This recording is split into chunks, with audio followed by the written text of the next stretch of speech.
Olá, bem-vinda, bem-vindo ao canal Angelino. Hoje, dia de finados, vamos ter uma edição especial. Vamos falar sobre essa data que é celebrada no mundo inteiro.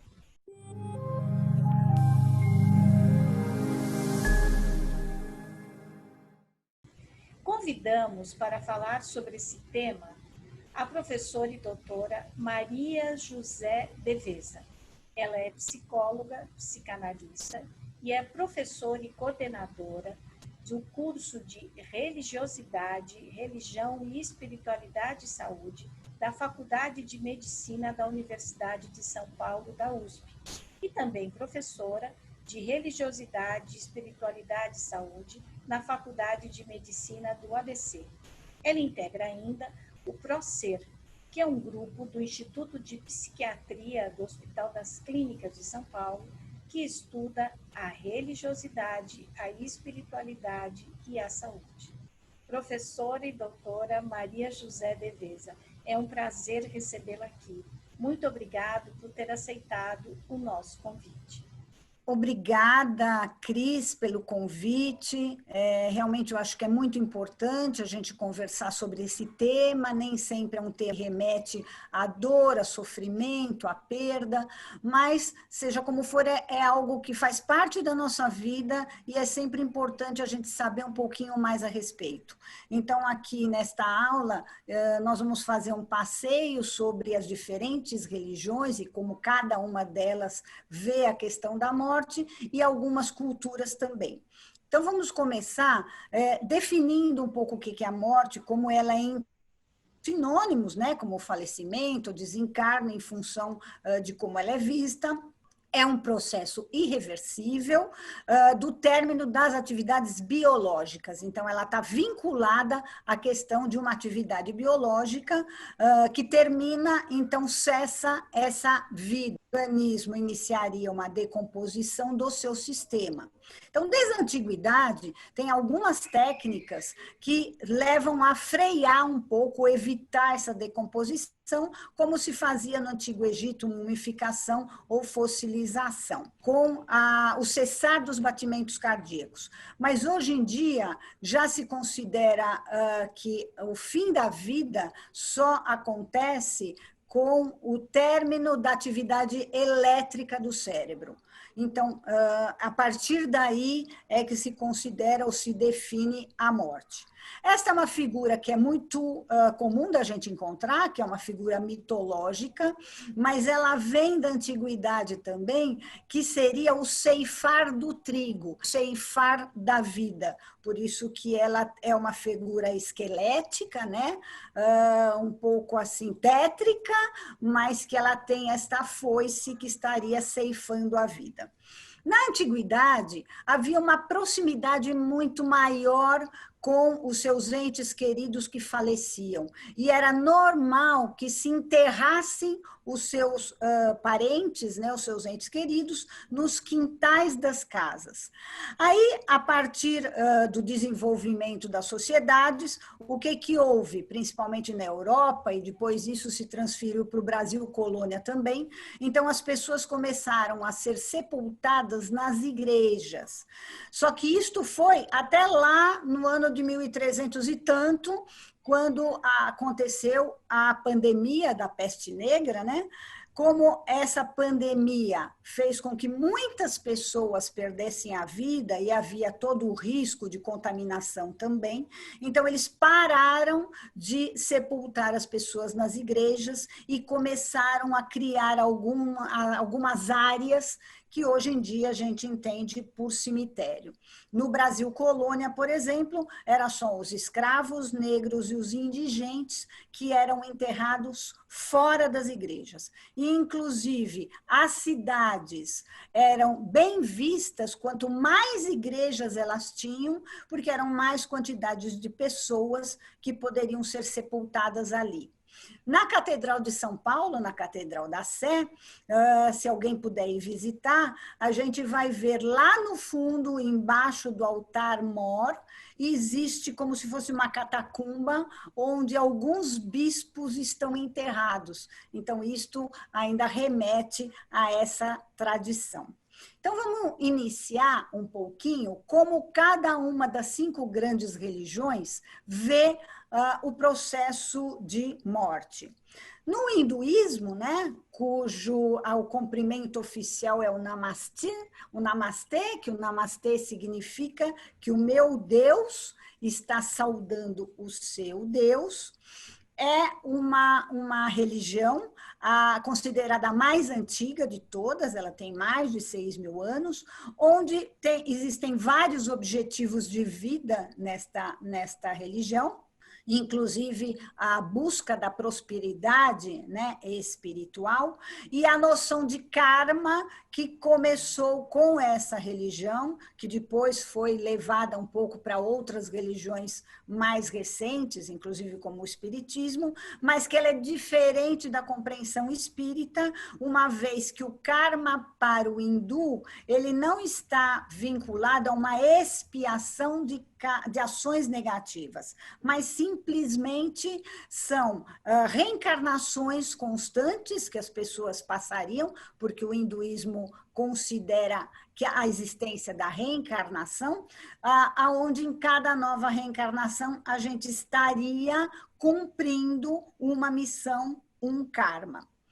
O hinduísmo, a morte para eles não temem a morte do corpo, uma vez que eles realmente acreditam nesta reencarnação como a passagem para um outro corpo numa outra vida, e que seria algo natural, que é uma mudança de lugar, e isto faz parte para eles de um processo natural nesse ciclo de nascimento, morte e renascimento.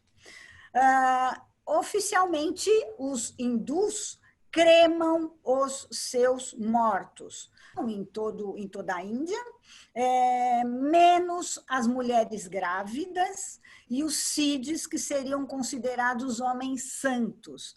Então, essas 2 classes de pessoas não necessitariam passar pelo processo da cremação. Então, eles cremam os seus mortos e eles jogam os mortos no Gange, né? As cinzas no Gange. O Ganges é considerado um rio sagrado para eles. No judaísmo, por exemplo, a Torá, que ela foi enviada para as leis do judaísmo, e dentro da Torá, que a Torá é formada, né, por 5 livros sagrados também, que corresponderiam praticamente ao nosso Velho Testamento, né, esses livros é onde se define um pouco todas as leis, normas e as crenças do judaísmo, sendo que a Cabala, que faz parte desse livro sagrado, é a parte oculta do judaísmo, é um método esotérico, onde se busca a compreensão de quem é Deus, a compreensão da criação do universo, a compreensão de quem é o homem ou como ele nasceu, e inclusive a compreensão da vida, da morte e da reencarnação, uma vez que os judeus também acreditam numa espécie de vida após a morte e um novo renascimento. Aqui é interessante porque dentro da lei judaica, o transplante está proibido.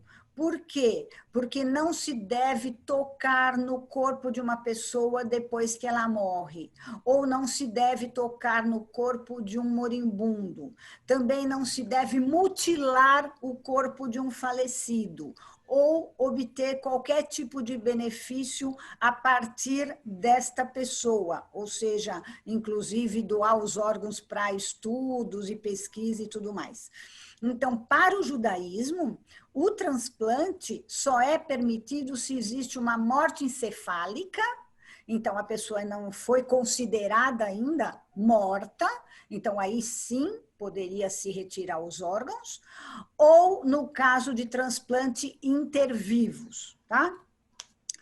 Para os judeus, a morte não é uma tragédia, mas sim é uma coisa que faz parte da vida e que a alma sobrevive ainda que o corpo tenha perdido a sua vida. Dentro do ritual do judaísmo, a cerimônia normalmente deve ser rápida e sem ostentação, normalmente a gente conhece os rituais católicos, né, que eu vou falar a seguir, com flores e tudo mais. Dentro do judaísmo, isso não deveria acontecer.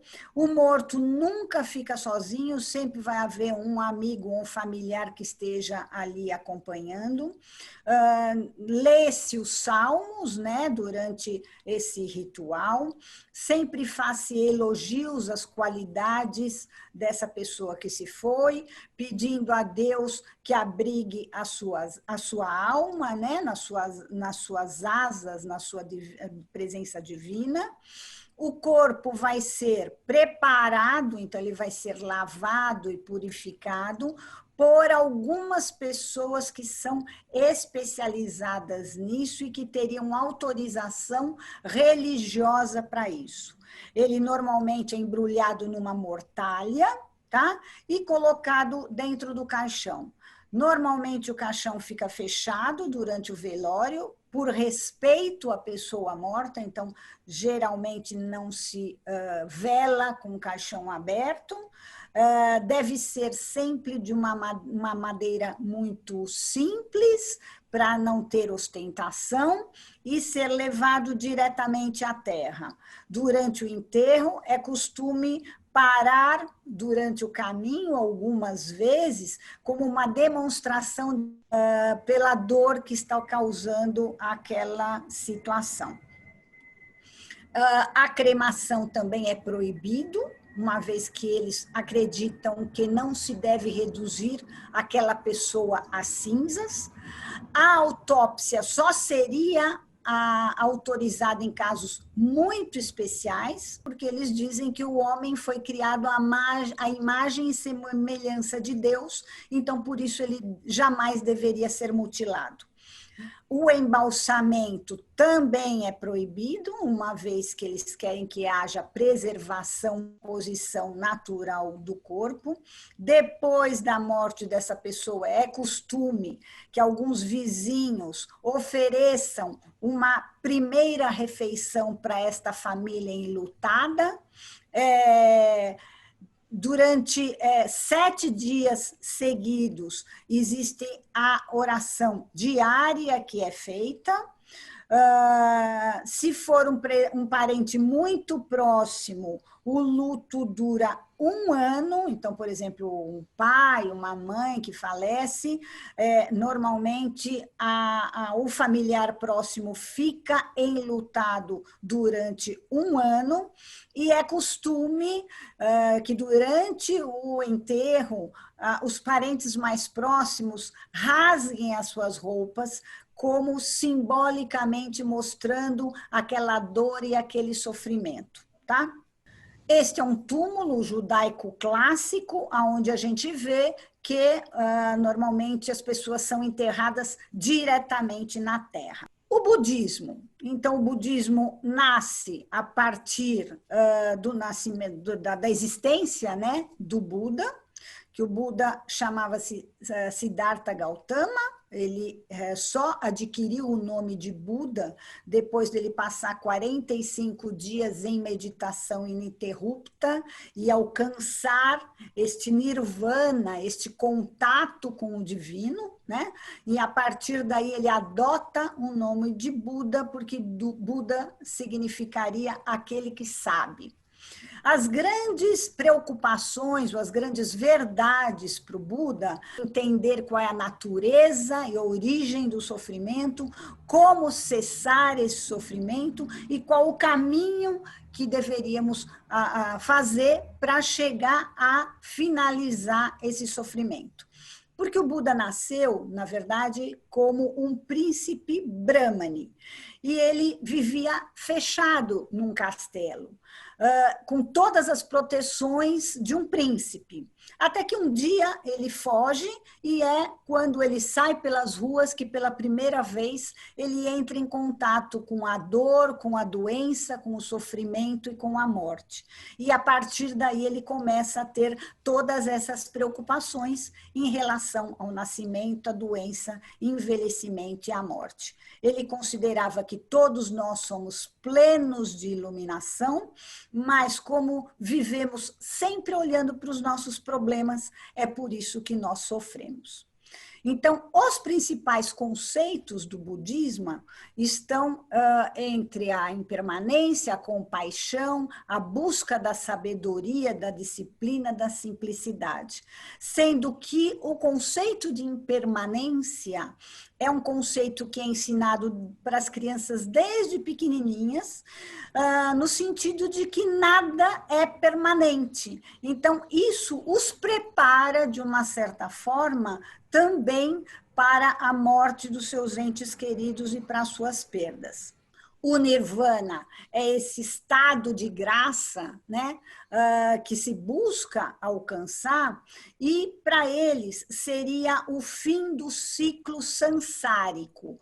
O ciclo sansárico é esse ciclo desta eterna repetição de nascimento, morte, renascimento, nascimento, morte, que o indivíduo chega na plenitude da sua maturidade espiritual e aí termina-se esse ciclo sansárico e esta alma ou este espírito se integraria ao todo.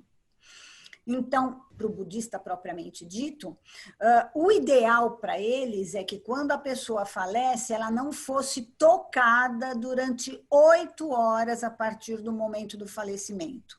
Isso nos nossos hospitais é muito complicado, mas já aconteceram algumas exceções que chegou-se a isso, porque eles acreditam que o morto, até 8 horas, ainda sente dor, porque ele ainda está se desligando, o seu espírito estaria se desligando do corpo. Durante esse momento, o monge budista sempre é chamado para não só consolar a família, mas ficar recitando os mantras, para ajudar no desapego. Dentro do ritual de morte do budista, faz-se preces a cada 7 dias até completar 49 dias. Eles consideram que a pessoa é como se fosse uma tartaruga que está perdendo a casca e vai partir para uma nova vida. A cremação sempre acontece para os budistas, porque eles consideram que é um ato prático e higiênico, e eles desde sempre são preparados para este desapego. Nós temos ali, próximo a Itapecerica da Serra, em Cotia, o Templo Zulai, que é um templo budista, zen budista, e lá a gente encontra um cinerário onde as pessoas colocam aí as cinzas dos seus entes queridos. Também próximo dali está um outro templo, mas é um templo do budismo japonês, onde eles têm também ali alguns nichos para colocar os seus entes queridos. Então, agora partimos para o cristianismo, e normalmente eu faço esse passeio, vamos dizer, entre as religiões, numa ordem cronológica que elas foram acontecendo. No cristianismo, e o nome do cristianismo vem da palavra Cristo, né, que inclusive significa ungido, o que a gente tem de mais assim doloroso foi toda a parte do sofrimento de Cristo na sua morte na cruz. Cristo foi alguém que pregava a igualdade entre os homens, o amor ao próximo, o perdão. Ele foi crucificado, sepultado, ressuscitou ao 3º dia, aparecendo para os seus discípulos, deixando para todos eles a missão de dar continuidade aos seus ensinamentos, e subiu aos céus em corpo e alma. Aqui é uma representação do que, teoricamente, pode ter sido o túmulo de Jesus Cristo. Então, vocês veem que já é um pouquinho diferente. Então, lá no hinduísmo, a gente tinha a cremação e a colocação das cinzas no Ganges. E aqui começa-se a ver já uma colocação das pessoas mortas em algum lugar. Então, o catolicismo, que é uma das vertentes do cristianismo, que é formado pela Igreja Católica Apostólica Romana, cuja autoridade máxima é o Papa. Nós temos aqui a comemoração da Quaresma, que começaria na quarta-feira de cinzas e vai durar até a Páscoa, que seria em torno de 40 a 45 dias, tá? Onde na sexta-feira, que é considerada sexta-feira santa para os católicos, vem em comemoração a todo o sofrimento que Jesus Cristo passou numa sexta-feira, quando ele foi crucificado. E a Páscoa, que acontece no domingo, seria a comemoração justamente da sua ressurreição. Nesse período de Quaresma, era comum tampar os santos nas igrejas católicas em sinal de luto e de sofrimento, e de lembrança do sofrimento de Cristo, porque o roxo significa justamente essa tristeza, essa dor, esta penitência. Hoje em dia a gente encontra esse tipo de ritual mais no interior, não tanto nas grandes cidades. O catolicismo vê a morte de uma forma no sentido de que o espírito vai para o céu, ou para o inferno, ou para o purgatório. Então, a alma, ela poderia ir para diferentes lugares depois que acontece a morte, em função dos pecados que aquela pessoa cometeu em vida. Então, este destino da sua morte, se vai para o céu, para o inferno ou para o purgatório, onde seria expurgado os seus pecados, vai depender de como ele viveu em vida. As famílias muito católicas, quando tem uma pessoa já muito enferma, em processo terminal, normalmente chamam um padre para aplicar o que eles chamam de extrema unção.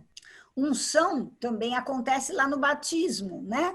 Comemorando a mesma situação onde Jesus Cristo foi batizado nas águas, por isso que se batizam todas as crianças jogando água benta na cabecinha delas. Aqui, quando a pessoa está por falecer, o padre traz um óleo bento, que é um óleo sagrado, e passa em algumas partes do corpo daquela pessoa, né? Normalmente os olhos, as narinas, a boca, os ouvidos, as mãos e os pés, enquanto vai orando para que Deus receba esta alma. Dentro da religião católica, não existe no ritual nenhuma proibição ou de ser cremado ou não, ou de doação de órgãos ou não, vestido com vestes normais, embora tenha toda uma preparação também no corpo dele, que é limpo e tudo mais, mas também não é como no judaísmo, não existe qualquer pessoa, uma pessoa especial, digamos, que faça isso, pode ser qualquer pessoa, via de regra, quando se morre num hospital, é a equipe de enfermagem que cuida desse tipo de coisa. Aí a gente vê já vários cemitérios, principalmente aqui em São Paulo, né, onde famílias importantes, em homenagem aos seus mortos, inclusive assim, com grandes artistas. O sepultamento do Victor Brecheret, que está no cemitério da Consolação. Então, vocês veem que aqui a morte ela já foi tratada e começa a ser tratada com um certo glamour, um pouco diferente das religiões anteriores que nós vimos. Essa também é uma outra obra de arte, lá no Cemitério da Consolação. Inclusive, o Cemitério da Consolação tem até uma visita guiada a esses túmulos mais importantes, né? Aqui, por exemplo, é o túmulo do presidente Campos Salles, que também está lá. Então, vocês veem que já é toda uma estrutura que foi feita para a sua morada eterna. O protestantismo, que também é uma vertente da Igreja Católica, que teve início com Martinho Lutero. Martinho Lutero se revoltou contra a Igreja Católica porque ela vendia indulgências. O que significa isso? Pessoas ricas e poderosas da época pagavam para a Igreja Católica para elas terem o perdão dos seus pecados. Nos anos de 1500 e tanto, ele publica na porta da Igreja de Wittenberg suas 75 teses, pregando uma fidelidade extrema às Escrituras e rejeitando a autoridade do Papa também, considerando que a palavra de Deus seria a única.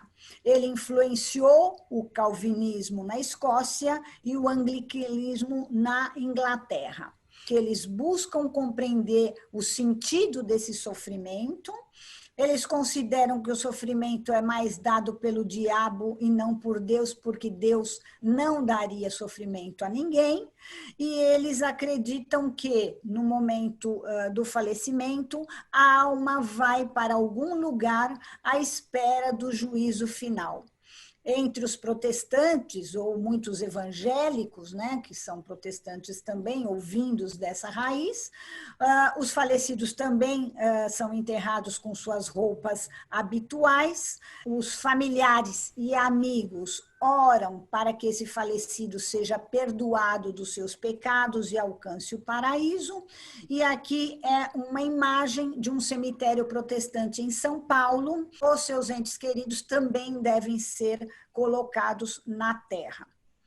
O Espiritismo, que também é uma vertente do cristianismo, uma vez que Jesus Cristo e os ensinamentos de Jesus Cristo também tem influência nas atividades do espiritismo, e a diferença aqui é que o espiritismo acredita na possibilidade de comunicação com espíritos desencarnados. Então, eles acreditam na imortalidade do espírito.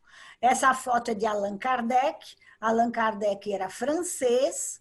Ele começou a se estudar a questão das mesas giratórias que aconteciam lá na França, em algumas sessões que não eram muito bem entendidas, e aí ele publica em 1857 o Livro dos Espíritos, justamente porque, através de médiuns que participavam dessas sessões, esses médiuns recebiam informações sobre esta vida pós-morte, e a partir daí Kardec começa a escrever todas essas informações que ele ia recebendo. Para o espiritismo, a existência do corpo físico faz parte de uma evolução espiritual, que esta evolução vai ser atingida à medida que haja diferentes reencarnações. Então, a cada nova reencarnação se buscaria uma evolução espiritual maior, e este é um ponto de coincidência entre o budismo também. Então, aqui neste desenho, a gente começa a entender um pouquinho o que os espíritas imaginam que pode ocorrer durante esse processo do desencarne. Então, aí estaria uma pessoa deitada na cama, que acabou de falecer. Então, dá para ver assim, um fiozinho branco saindo dele, que eles chamam de fio de prata, que é o que eles dizem que vincula o corpo ao espírito. Então, no momento do falecimento, e ali essa senhora de branco estaria recebendo o espírito desta pessoa que acabou de falecer, e no momento do falecimento, este fio de prata seria cortado, e aí a pessoa falece. Rapidamente vamos falar de alguma coisinha que tem a ver com o ritual da Umbanda. A Umbanda no Brasil é considerada a religião tipicamente brasileira, porque através do sincretismo religioso houve uma mistura de rituais indígenas, rituais africanos. Os escravos, na época colonial, eles eram proibidos de professar a sua religião trazida da África, por exemplo. Então, eles foram misturando um pouquinho, né, todas estas influências indígenas, africanas e católicas, e criou-se o ritual da Umbanda. Normalmente, eles se vestem de branco, né, nesse ritual, sempre, em geral, estão assim em roda, né, que é muito parecido com os rituais que a gente vê no Xingu, por exemplo, de algumas tribos indígenas, como eles se vestem na África até hoje. Não necessariamente lá eles só usam branco, eles usam colorido também, mas usam esse turbante na cabeça, essa roupa larga, tal. Então, aqui a gente vê já em hábitos e costumes como houve esta influência no ritual da Umbanda. O ritual da Umbanda, ele tanto vem desta vertente cristã como da vertente espírita, porque eles também têm esta comunicação com os espíritos, a incorporação de espíritos, e dentro de toda essa religião, vamos chamar assim, eles professam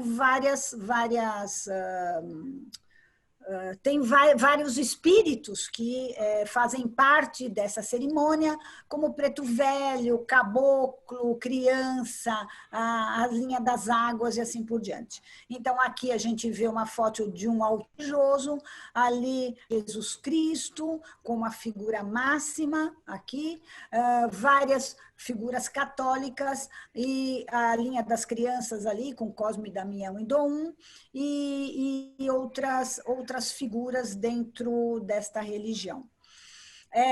Quando um filho de santo da Umbanda falece, se ele deixa pré-determinado isso, normalmente ele vai ser enterrado de branco, ele leva consigo todos os colares que foram consagrados, porque dentro do ritual da Umbanda existem vários colares que os médiuns utilizam, sendo que cada cor de colar tem um significado de uma linha diferente, a linha de preto velho, a linha de caboclo, assim por diante. Então, ele leva consigo para o caixão as suas guias, ele normalmente vai ser defumado, o corpo e tudo mais, todos os outros componentes do terreiro vão fazer cânticos durante o seu enterro e, teoricamente, todos eles deveriam estar vestindo branco durante este funeral. Então, agora vamos para a última religião, que é o islamismo. E o islamismo é a religião mais nova que nós temos, porque Maomé, que é o pai do islamismo, nasceu lá pelas idas dos anos 400 depois de Cristo. Então, esta, teoricamente, é uma figura de Maomé, embora seja proibido para os seguidores do islamismo, ou seja, para os muçulmanos, publicarem retratos do Maomé. Então, durante a morte para o Islã, eles consideram que tanto o nascimento como a morte sempre está nas mãos de Alá, porque Alá, que seria o Deus para os muçulmanos, é quem dá totalmente o direcionamento da vida das pessoas. Os últimos momentos são de recolhimento e de assim, oração, justamente para ir em reconhecimento da supremacia do Todo-Poderoso Alá. Aqueles que morrem numa luta pela fé não passariam por esse tipo de coisa, iriam direto para o paraíso. Familiares e amigos do mesmo sexo do falecido são os que vão cuidar desse cadáver, lavando, virado para Meca. Meca é a cidade onde ali próximo nasceu Maomé, então por isso que todas as cerimônias e todas as orações são feitas na direção de Meca. Então esse falecido vai ser cuidado, o corpo dele, colocado na direção da Meca e vai ser lavado e cuidado e colocado diretamente na terra. Aqui é o ritual que normalmente eles fazem, né, de lavagem, depois também embrulha numa mortalha, porque na realidade Maomé, que era um militar, ele, como participou da expansão do mundo árabe naquela época, ele acabou influenciado, sim, por toda essa filosofia cristã e judaica. Então, aqui, ele também envolve os seus mortos na mortalha, e essa mortalha não é colocado num caixão, mas sim vai diretamente para a terra. Esse é um cemitério islâmico que existe em Guarulhos, e aí a gente vê, por exemplo, todas as lápides muito parecidas. Então, quer dizer, tem que haver também uma humildade no momento de entrega do falecimento. Então, aquele glamour aqui não existe, justamente porque eles dizem, nesse encontro com Alá, a alma ou o espírito, ele tem que ser o mais simples possível. E aí vamos conhecer um pouquinho de algumas outras culturas, como elas veem o processo da morte, ou mesmo o que acontece no dia do finados com algumas delas. Então, no México, existe uma festa que é feita no dia de finados, onde houve toda uma influência, né, cultural, histórica, desde da época indígena. Então, essa festa tem uma origem indígena. Esta festa, hoje, é considerado patrimônio imaterial da humanidade pela Unesco. Eles consideram que já os astecas e os maias praticavam algum tipo de culto parecido, uma festa parecida, né? Então, ela é uma festa pré-hispânica, ou seja, antes dos espanhóis chegarem na América, há mais de 3.000 anos, teoricamente já se comemorava o Dia dos Mortos com uma festa. Eles consideram que os mortos vêm visitar os seus parentes nesse dia. Por isso que eles costumam fazer essa festa com comida, com bolo, com música, com doce, enfeitam as casas com flores, velas e incensos, justamente para receber os seus entes queridos. Então, por isso que eles usam máscaras, eles usam roupas de esqueleto, fantasias de morte, por exemplo, como esse casal. Ou seja, eles fazem toda uma festa porque eles consideram que é um reencontro dos seus entes queridos mortos que vêm visitá-los nesse dia. Então, eu achei interessante mostrar esse slide para vocês, porque no dia de finados de Madagascar, eles fazem uma festa com os seus mortos, mas é com seus mortos mesmo, porque nesse dia eles desenterram os seus entes queridos, os restos mortais, envolvem numa mortalha e eles dançam e cantam com os restos mortais dos seus entes queridos. Então, é uma festa bastante assim inusitada para a nossa cultura aqui do Brasil. Bom, eu também quero levar para vocês um pouquinho do que é a festa do Halloween, já que, inclusive, aqui no Brasil, a gente também está começando a fazer essas comemorações por influência dos Estados Unidos.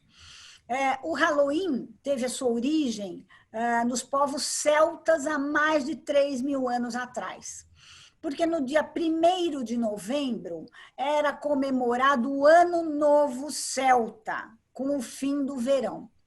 Então, eles acreditavam que os mortos se levantariam para dominar os vivos. Na Idade Média, surgiu, a partir daí, a comemoração do Dia das Bruxas.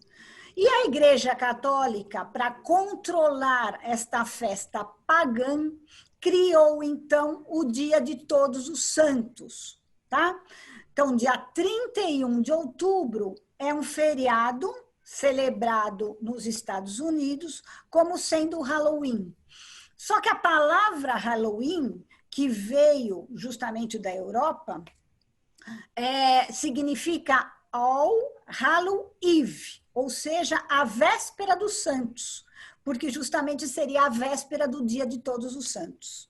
Então, a origem dessa palavra Halloween é All Hallow Eve, que significa véspera dos santos. Então, nesse dia, as crianças se fantasiam de monstros e saem batendo de porta em porta, pedindo doces, ou se não, ameaçando de fazer uma travessura. Então, as casas são enfeitadas com esses adereços assustadores, indicando que essa casa aceita participar dessa festa, e muitas vezes eles colocam essas abóboras, né, que é a nossa moranga, como sendo uma figura assustadora, que é uma forma de também estar espantando os maus espíritos. Aí, já começando a finalizar, eu queria trazer uma informação para vocês que muita gente talvez não conheça, a existência de um documento legal chamado Testamento Vital. O testamento vital, a pessoa vai até um cartório e ela, estando saudável, ela determina lá tudo que ela quer que seja feita, se em algum momento da sua vida ela perde a consciência ou ela perde a sua capacidade de decidir sobre o seu destino final, nos seus dias finais. Então, a pessoa vai definir nesse documento se ela quer ser entubada ou não, se ela quer ser reavivada ou não no caso de uma parada cardíaca, se ela quer que a vida dela se prolongue artificialmente ou não, como, por exemplo, está acontecendo com Schumacher, né, que ele está há tanto tempo lá em estado vegetativo. Então, a pessoa escolhe nesse seu testamento vital como ela quer ser tratada se houver uma circunstância onde ela não possa decidir. Isso leva a um respeito da sua vontade, isso leva a uma certa paz para a família, uma vez que a família não vai ter que ser responsabilizada por esse tipo de ato, leva uma segurança para o médico, que também, dentro da sua ética médica, às vezes seria forçado a alguns tratamentos invasivos, leva a possibilidade, inclusive, da perpetuidade desse registro, porque ele fica lá registrado no cartório. Então, uma pessoa, em qualquer idade, pode ir lá fazer esse testamento vital e ele fica para a vida toda. E ele também pode ser revogável. Então, quer dizer, se eu decido, no passar do tempo, que tem alguma coisa que eu quero mudar daquilo, eu vou ao cartório e posso modificar.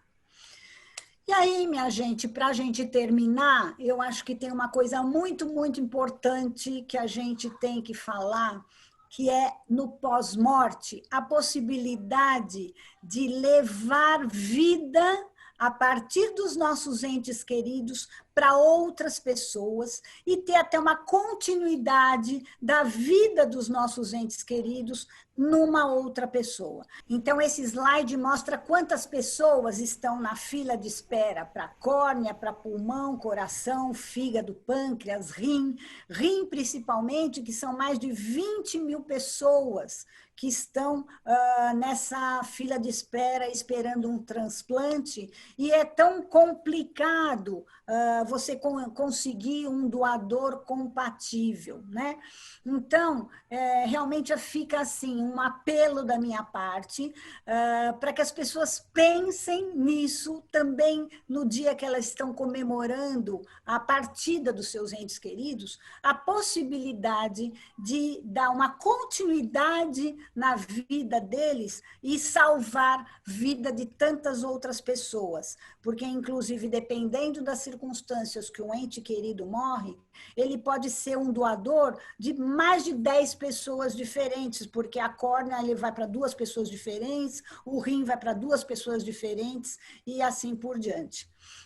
E aqui é um apelo, por quê? Porque mesmo que a pessoa deixe em vida escrito que ela quer ser uma doadora, a família dela precisa autorizar.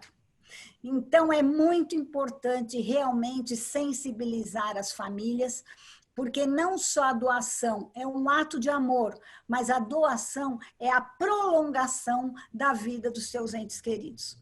Professora Maria José, eu queria ver agora, conversar um pouquinho com a senhora, porque eu vi que também a senhora dá um curso ou fala sobre más notícias, portadoras de más notícias, né? A gente sempre, às vezes, brinca com uma pessoa e diz assim, eu tenho 2 notícias para te dar, uma boa e uma ruim, qual você prefere? Né? Mas quando você vai conversar com uma pessoa que está no leito de morte, digamos assim, embora a senhora saiba que a morte é a única certeza da vida, dar essa notícia é difícil, não é? Como é que a senhora se prepara para isso? Como é que a senhora dá uma aula sobre isso? Bom, na verdade, eu elaborei um curso de comunicação das más notícias, que eu dou lá no Instituto de Psiquiatria do Hospital das Clínicas para profissionais de saúde, justamente. E eu tento levar também uma outra ideia da má notícia, porque o que acontece? Na verdade, quando a gente fala de uma má notícia, a gente imediatamente vincula isso com uma doença grave ou com a morte. Mas, na realidade, a gente convive com a má notícia diariamente. Como eu digo, uma menina adolescente, de repente, justo naquele dia, ela amanhece com uma espinha enorme no rosto. Isso para ela é uma má notícia péssima. Ou seja, a má notícia ela faz parte do nosso dia a dia. Em relação a dar uma notícia mais ruim, assim, do ponto de vista de um diagnóstico severo, de uma doença grave, ou a notícia da morte de alguém, justamente a gente tem vários estudos e várias técnicas que a gente vem aprendendo, né, ao longo da vida, para sempre tentar amenizar essa dor de alguma forma. Então, por exemplo, eu digo, doenças que eram incuráveis no passado, com o avanço da medicina, elas descobriram a cura.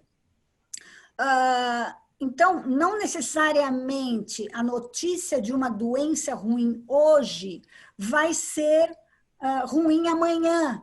Não sabemos. Então, esse é uma outra visão que eu tento levar para o profissional da saúde, para que ele leve também para o seu paciente nesse sentido.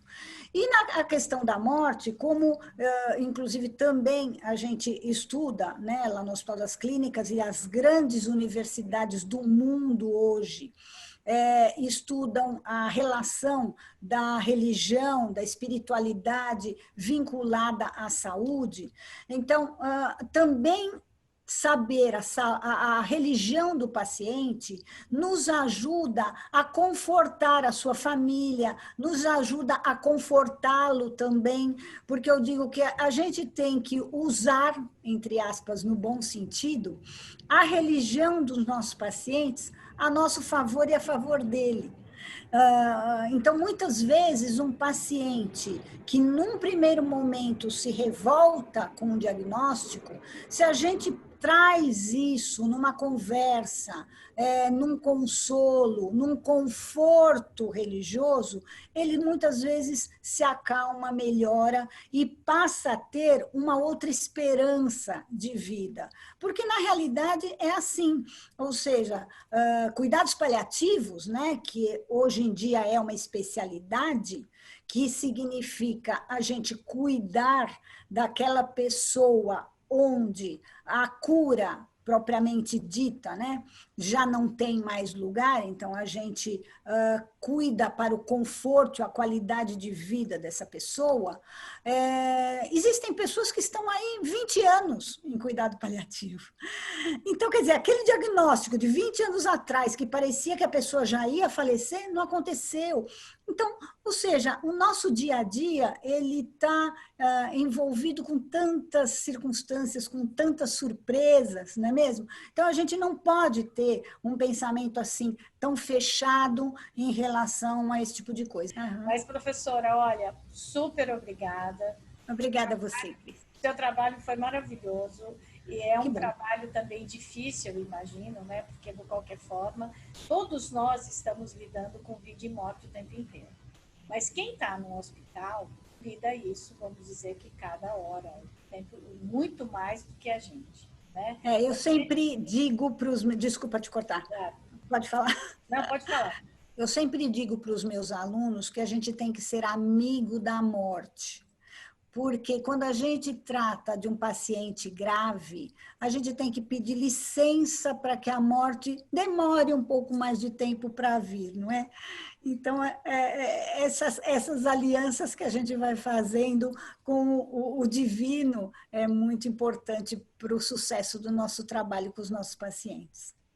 E, sem dúvida, eu acredito que quando a pessoa tem fé, seja qual for a religião dela, esse momento ele fica mais fácil, né? Porque é difícil para todo mundo, sem dúvida. Mas quando você tem uma esperança ou da ressurreição, ou da reencarnação, ou que a alma vai para a luz, enfim, qualquer esperança que você possa ter de vida depois da morte, ela também consola quem fica, né? Então, é muito interessante. Ao mesmo tempo, é interessante o estudo e, ao mesmo tempo, é difícil de viver. Mas eu penso que a fé nos ajuda a enfrentar esse momento, né? Sem dúvida nenhuma. E eu quero te elogiar pela tua iniciativa de ter este canal, né, voltado para as religiões, porque realmente são muito importantes para o dia a dia das pessoas em geral, tá? Muito obrigada, porque eu acredito que a informação, ela precisa ser uma informação correta, eu diria, né? Então, você saber exatamente qual é a sua religião, como a senhora agora pesquisou tudo que pôde para, né, falar para a gente sobre o Dia de Finados no mundo inteiro. Então, quando a gente conhece, o nosso respeito e a nossa maneira de conviver com as outras pessoas, ela é diferente. E nós precisamos mesmo cultivar sempre a cultura do encontro e a cultura da paz para que a gente possa viver melhor. Eu, no Dia de Finados, como hoje, eu faço convite a todas as pessoas que nos ouvem, né, que façam uma prece, uma oração, uma reza, enfim, cada um em sua religião, para as pessoas que se foram e também para as pessoas que ficaram, que muitas vezes estão inconsoladas diante dessa situação, né? Para que a gente possa ter um pouco mais de paz e de viver um pouco melhor. Então, eu agradeço muito, professor, o seu tempo. Não, eu que agradeço. Agradeço o seu trabalho e agradeço também por ter pessoas como a senhora que pensam nesse tema que é vital para todos nós, né? Muito obrigada. Obrigada a você.